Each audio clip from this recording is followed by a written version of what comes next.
보세요. 이 작품은 남과 북의 이념적 대립 상황을 그려낸 1960년대 소설 인물이 처한 상황과 인물이 겨눈 내적 갈등. 그래갖고 우리가 문학책에서 본 중립국가 선택하는 장면하고 마지막 부분이 나오는 거야. 그래서 여기서 중요한 게 우리 민족이 처한 분단 현실에 대해서 이해하는 거에 대한 내용이 나오는 거니까 잘 기억을 해두시고. 자, 앞부분에 자, 남한에서 명준이 살아간 여인 명준이 월북한 후 친구인 태식과 결혼했고, 북한에서 명준이 살아간 여인 유학을 떠났다가 북한과 간호장교에 참전했고, 근데 결혼은 이게 좀 죽어요. 전쟁터에서. 그것도 명준의 아이를 임신했죠. 그 다음에 월북한 아버지 일을 견출했다. 남한 사람의 환멸을 느껴 월북한 뒤 유교전에 참전을 했다. 자, 평범한 대학생에도 명준은 월북한 아버지 때문에 치안당국에 끌려가 고초를 겪은 뒤 풀려난다. 남한 사회의 환멸을 느낀 명준은 애인인 유대를 남긴 채 월북하여 노동신문의 기자로 일하게 되지만 현실 속에서 이념이 왜곡되어 개인의 개성과 자유를 허용하지 않은 획일적인 북한 사회의 현실에 실망하고 방황하게 된다. 이런 상황에서 명준은 북에서 만난 은혜와의 사랑을 통해 삶의 돌파구를 차지하지만 은혜가 유학을 떠나면서 이마저도 좌절된다. 유교전쟁이 일어나 이민구 장교의 전쟁에 참여하게 된 명준은 간호장교에 대해 참전한 은혜를 만나게 되고, 그러나 은혜는 명준의 아이를 가진 채 죽고 명준은 포로가 되어 포로 송환을 위한 심사를 받는다. 그러면서 나오는 거예요. 방한 생김새는 통로보다 조금 높게 설득자들이 앉아있고, 포로는 왼편에서 들어와 반대편으로 빠지게 되있다. 네 사람의 공산군 장교와 국민복을 입은 중공대표가 한 사람 합쳐서 5명. 그들 앞에 가서 걸음 멈춘다. 앞에 앉은 장교가 부드럽게 웃으면서 말한다. 동무 앉으시오. 명준 움직이지 않았다. 자, 동무는 어느 쪽으로 가겠어? 이렇게 돼 있는데, 요게 그 당시에 포로 소환을 할 때 선택을 하는 거야. 선택을 하게 하는 거. 세 가지의 크게 세 가지의 선택이 있는데, 첫 번째는 본국으로 가는 거. 두 번째는 전향을 해서 그 나라에 남아있는 거. 그 다음에 세 번째가 중립국. 이렇게 얘기를 하는 거야. 그래서 이거는 뭐냐면, 바로 이데올로기적인 그 대립을 통해 뭐로 강요받는 거야? 선택을 강요받게 되는 거야.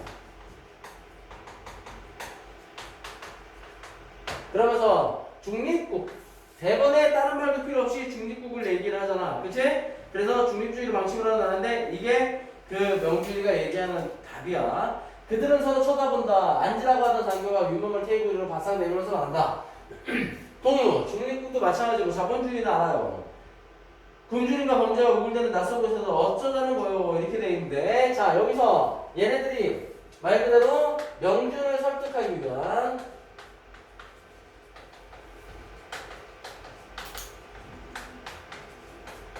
위한 북측의 논리. 첫 번째는 자본주의에 대한 자본주의의 부정적인 면모, 부정적인 측면을 제시해 준 거야.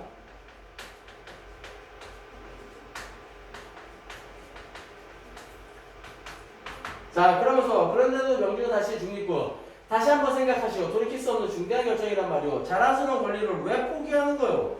중립국. 이번에는 그 옆에 앉은 장교가 나 앉는다 이렇게 되는데, 나 앉는다는 건 적극적으로 지금 뭔가 설득을 하고자 하는 거지. 동무, 지금 인민공화국에서는 참전용사들을 위한 연금법령을 냈소. 자, 그래서 참전용사들을 얘기하는 연금법령을 냈다라고 얘기를 하는 거야.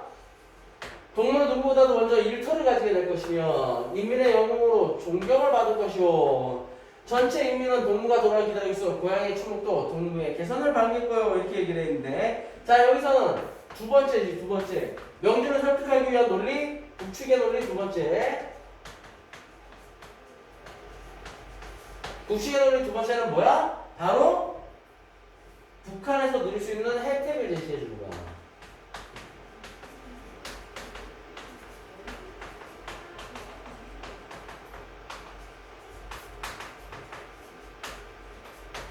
이렇게 혜택을 제시를 해주는 거야. 그러면서 여기에 밑줄 치게 되는 게 뭐야? 전부 다 혜택이 되는 거야. 그래도 명준은 변함없이 중립국. 그들은 머리를 모으며 소글소글 상의를 한다. 이제 답이 없는 거지. 그러니까 뭔가 추가적인 제안을 하고자 하는 거야. 처음에 말하던 장교가 다시 입을 연다. 자, 동무의 심정도 잘 알겠어. 오랜 포로 생활에서 제국주의자들의 간사한 게임 수에 유혹을 받지 않을 수 없었다는 것도 용서할 수 있어. 그런 면면을 하지 마시오. 이렇게 돼 있는 거야. 그러면서 또 여기서 이제 설득을 시키는 거지. 동아부는 동무의 하찮은 잘못을 탓하기보다도 동무가 조국과 인민에게 바친 충성을 더 높이 평가하고 일체 보복 행위는 없을 것을 약속하고 동문은 이렇게 되어 있는데 자 여기서는 다시 북측의 논리 세 번째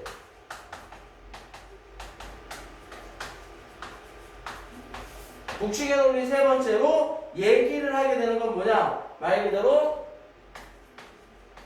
보복 행위를 하지 않는다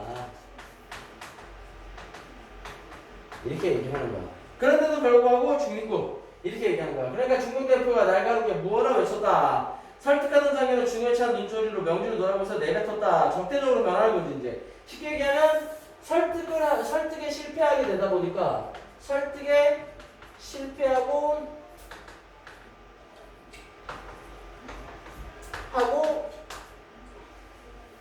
적대적인 태도로 변하는 거야.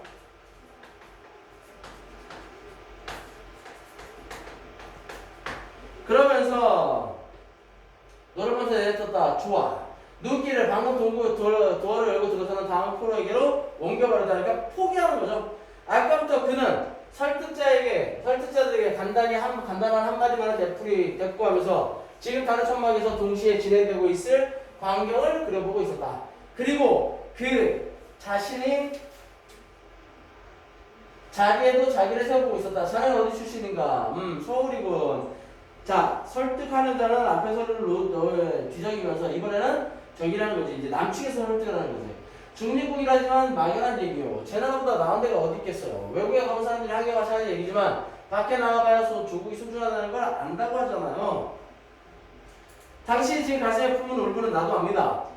대한민국이 과도기적인 여러 가지 모습을 가지고 있는 걸 누가 부인합니까? 그러나 대한민국엔 자유가 있습니다. 이렇게 되어 있는 거야. 그래서 명주를 설득하는 남측의 논리. 그래서 남측의 논리 첫 번째는 뭐를 얘기한다? 바로 자유를 강조하는 거죠. 인간은 무엇보다 자유가 소중한 것입니다. 당신은 북한 생활과 포로 생활을 통해서 이중으로 그걸 느꼈을 것입니다. 인간은 중립국, 허허허, 당연한 것이 아닙니다. 다만 내 나라 내 민족의 한 사람이 타양 만리 이국 땅에 가겠다고 나서니 동족으로서 어찌 한마디 참고되는 이야기를 안 할 수 있겠습니까? 우리는 이곳에 남한 2천만 동포의 부탁을 받고 온 것입니다. 한 사람이라도 더 먼저서 조국의 품으로 데려오라는 중립국. 당신은 고등교육까지 받은 지식인입니다. 조국은 지금 당신을 요구하고 있습니다. 얘기를 하는 거고. 그럼 당신 위기에 처한 조국을 버리고 떠나버리랍니까? 이렇게 얘기했는데 이 부분이 남측의 논리 두 번째.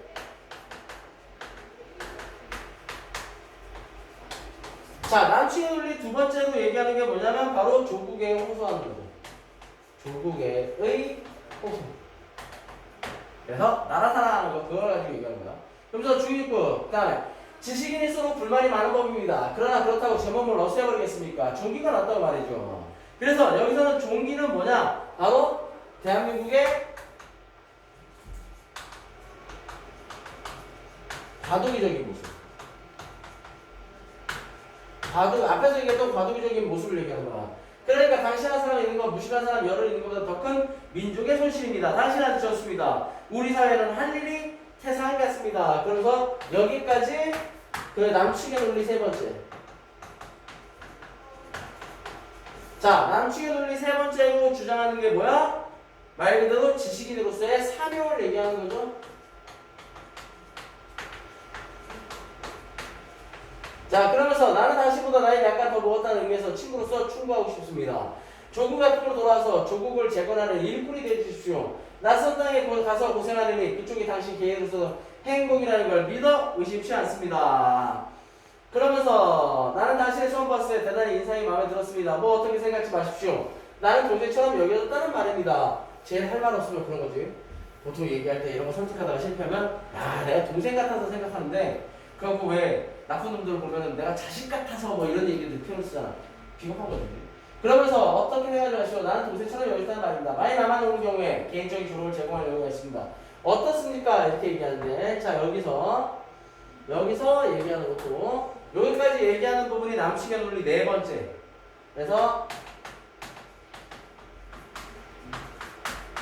네 번째는 뭐에 대해서 얘기하느냐? 바로 개인적인 감정의 호소입니다.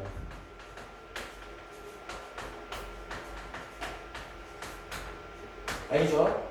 자, 그러면서 명주는 고개를 들고 간단하게 천장을 올려다본다. 한층 가락을 낮춘 목소리로 혼잣말을 하듯 나중에 말할 것이다. 중립국.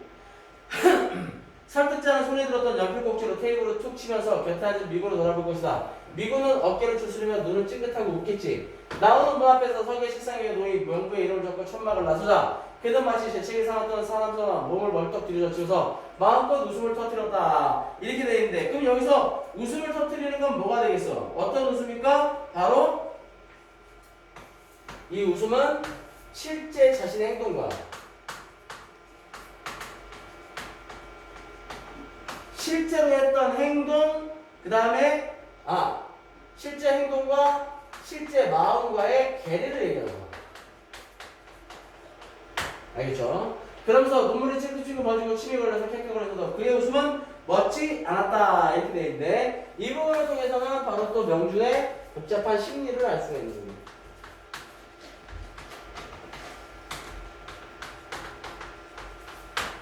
알겠죠? 자, 그리고 마지막 부분이에요. 마지막 부분. 뒷부분. 펼쳐진 부채가 있다. 부채의 끝 넓은 테두리 쪽을 철학과 학생 이명준이 걸어간다. 가을이다. 겨드랑이에 낀 대학신문을 꺼내 들여다본다. 약간 자랑스러운 듯이 여자를 깔보진 않아도 알 수 없는 동물이라고 여기고 있다. 책을 보고 머리로 구경하러 다닌다. 이렇게 돼 있는데, 펼쳐진 부채라고 얘기할 때 이 펼쳐진 부채가 뭐를 얘기하냐면 바로 명준이의 삶을 얘기하는 거야. 그 다음에 부채 끝 넓은 테두리 쪽 이렇게 얘기를 하면서 남한에서 명준, 그 다음에 주원식 이런 것들을 얘기하는 거고, 그 다음에 정치는 경멸하고 있다. 그 경멸이 씨는 강한 관심과 그 다음에 아버지일 때문에 그런 모양으로 나타난 것인 줄은 알고 있다. 다음에 부채 안쪽 좀 더 좁은 너비에 바다가 보이는 분지가 있다. 거기서 보면 갈매기가 나르고 있다. 윤혜에게 말하고 있다. 윤혜 날 믿어줘. 알몸으로 날 믿어줘. 고기 썩는 냄새가 역한 배 안에서 물결이 흔들리다가 깜빡 잠든 사이에. 그러는데 알몸으로 믿어주니까는 나를 정말 믿어달라 이렇게 얘기하고 있는 거야. 그러면서 고기 썩는 냄새가 역한 배 안에서 물결이 흔들리다가 깜빡 잠든 사이에 유토피아에 꿈을 꾸고 있는 그 자신이 있다. 이거는 또 뭐냐면 남한에서 살다가 그 경찰에 끌려가고 이러면서 다시 북쪽으로 갈 길을 결심해가고 북쪽으로 몰래 미남할 때 그때 모습이야. 조선이 꼬로즈 숙소의 창에서 불타는 저정전의 힘을 부러운 듯이 바라보고 있는 구도이다. 그러니까 북한으로 올라갈 때 그 모습이야. 무슨 얘기인지 알겠죠? 그러면서 구겨진 바바리 코트 속의 시래기처럼 발의 심장을 안고 은혜가 기다리는 하수구로 돌아가고 있는 9월의 어느 저녁이 있다. 그랬을 때 이건 북한에서의 생활이고, 무슨 얘기인지 알겠지? 자, 그러면서 도어에 뒤통수를 부딪히면서도 악마도 되지 못한 자기를 언제까지나 웃고 있는 그가 있다. 그러면서 그의 삶의 터는 부채꼴 넓은 데서 점점 안으로 오므라들고 있었다. 이렇게 되어 있는데, 자, 부채꼴 넓은 쪽에서부터, 부채 있잖아? 우리가 보통 펴는 부채. 넓은 곳에서부터 점점 안으로 좀 오므라들고 있었다. 라고 얘기하는 건데, 이거는 삶의 행복이나, 그 다음에 희망이 점점 줄어들고 있는 걸 얘기합니다. 마지막으로 은혜와 둘이 앉고 뒹굴던 동굴이 그 부채꼴 위에 있다. 사람이 앉고 뒹구는 목숨의 꿈이 다르지 않느니 어디선가 그런 소리도 들렸다. 그는 지금 부채 사북자리에 서 있다. 이렇게 되어 있는데, 자, 이 사북자리가 별표 시험에 많이 나오는 것 중에 하나예요. 그래서 사북자리다라고 얘기를 하는 게 뭐냐면, 그러니까 말하자면 이 왜 부채 이렇게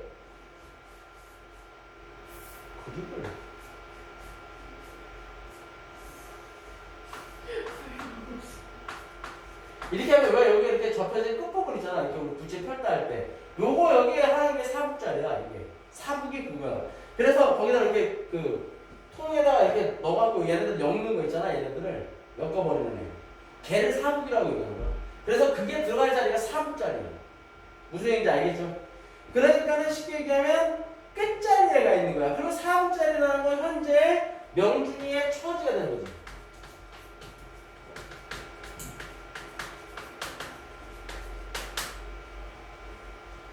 그러니까 더 이상 갈 데가 없이 갈 때까지 가게 되는 거야. 무슨 얘기인지 알겠죠?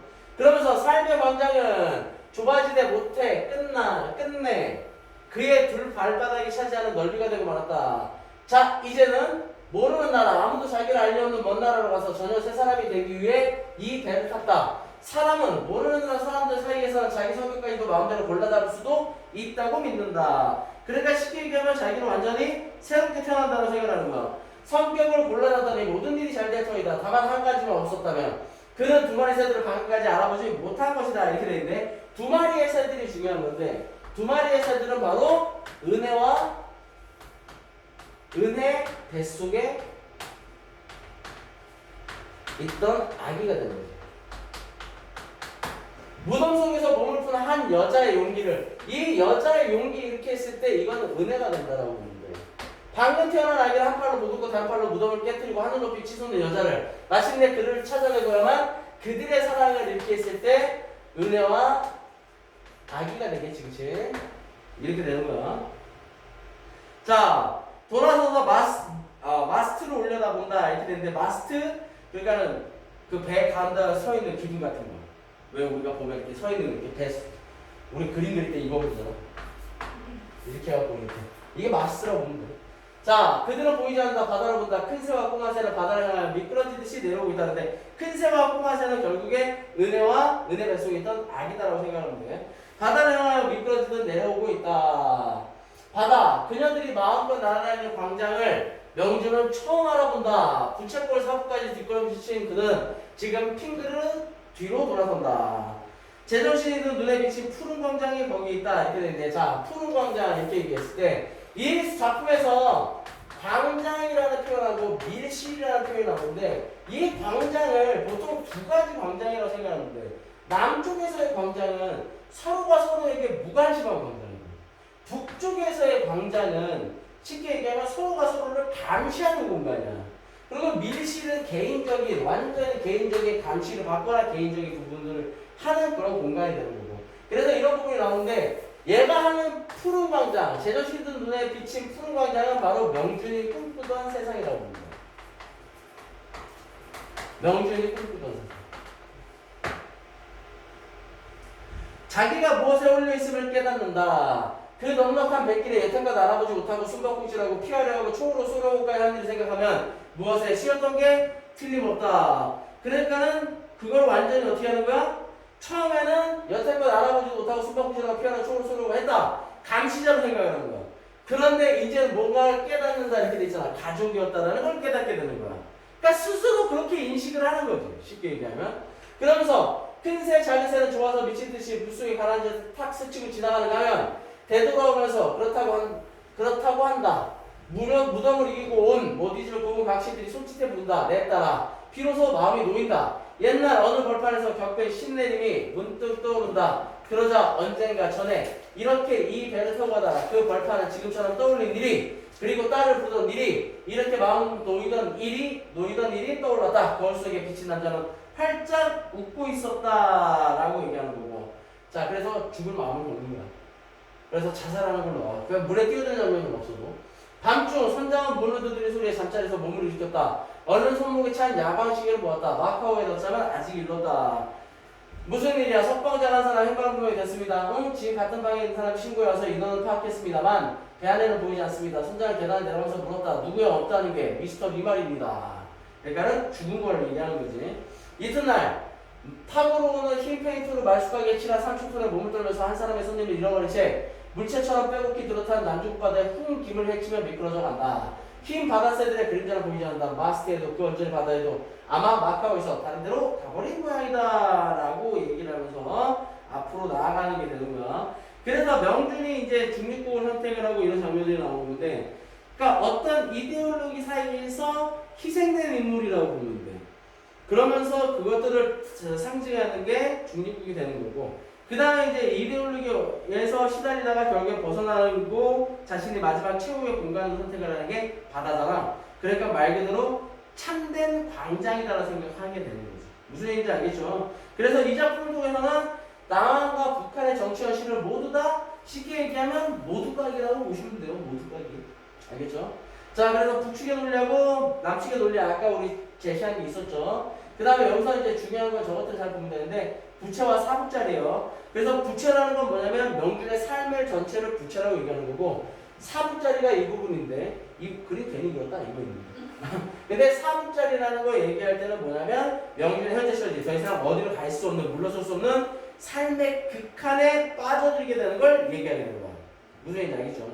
그래서 부채는 명준의 삶이라면 이거는 명준의 극한이지, 극한. 극한까지 치달은 극한에 닿은 처지가 되겠지. 알겠지? 그 다음에 두 마리 새들은 은혜와 그 애기를 얘기하는 거고. 자, 다음은 이 작품의 서문인데 이 작품의 제목이 광장의 의미를 밀실과. 자, 그래서 광장은 대중의 밀실이며 밀실은 개인의 광장이다. 인간은 이 두 가지 공간이 어느 한쪽에 가둬버릴 때 그는 살 수 없다. 그럴 때 광장에 폭동의 피가 흐르고 밀실에서 광란의 부르짖음소리가 나온다. 우리는 분수가 터지고 밝은 햇빛 아래 묻고 지피고 여운과 신들의 동산으로 치장이 된 광장에서 바다처럼 우람한 합창에 한몫 끼기를 원하며 그와 똑같은 진실로 개인의 일기장과 저녁에 벗어놓은 채 새벽에 입고 간 애인의 장갑에 얹힌 침대에 걸쳐 앉아서 광장을 잊어버릴 수 있는 시간을 원한다. 그러니까는 여기서는 광장과 밀실이 공존하게 된다. 그러니까 광장은 대중의 그런 개념이다라고 생각하면 세상이다라고 보면 밀실은 개인이야. 근데 개인과 사회는 사실 떨어질 수가 없는 거잖아. 그 두 가지는 모두가 존재를 하는 거다라고 생각을 하면 된다는 얘기를 하는 거야. 무슨 얘기인지 알겠죠? 자, 그 다음에 명절 중립국. 1954년 2월 21일 6.25 당시 전쟁 포로였던 88명이 인도여행 계획시 공을 실었다. 북한군과 남한군 포로 76명은 남과 북 어디로도 가기를 원하지 않았고 중국군 포로 12명 또한 마찬가지였다. 이들은 갈등과 대립 한편에 서기를 거부하고 재산을 선택했던 것이다. 그러나 이들은 뚜렷한 사상적 지향에 따라 중립국을 선택했다기보다는 전쟁이 없는 곳으로 가고 싶어 재산국을 선택했다는 의견이 많았다. 이렇게 뜻하지 않게 인도, 브라질, 아르헨티나가 이민희 세대가 된 이들 가운데 일부는 현지에서 나름대로 탄탄한 기반을 잡았다. 그러나 어디에도 뿌리를 내리지 못한 채 전쟁의 상처를 보듬고 살아가는 이들도 적지 않다. 그럼 중립국을 선택한 이유는 뭐겠어요? 당연히 어느 사회에서도 자신은 살아갈 수 없다라고 얘기를 하는 거지. 그죠? 그리고 자신의 선택을 물어보는 것들도 있는 거고. 자, 작품의 결말도 상상해 보게 되는 겁니다. 자, 그래서 광장은 남과 북의 이념들이 상황에서 고뇌하고 갈등하는 지식인의 모습을 통해서 분단현실에서 남북한 사이가 지닌 이념적 화상을 극명하게 드러내고 있는 소설이다. 그래서 이 작품에서 주인공인 명준이 중립국을 선택했다가 은혜가 태어나지 못한 아이의 표상인 갈매기 따라 바다에 몸을 던지는 것은 이 작품이 지닌 현실적 한계로 인식이 된다. 왜 한계다라고 얘기를 하냐면 무엇보다도 해결을 못하는 거니까. 그렇지만 남북분단 상황에 대해 전반을 다루면서 비판적 인식이 지닌 인물을 들여냈다는 점에서 의의가 있다. 그래서 실제로 겁나 이 소설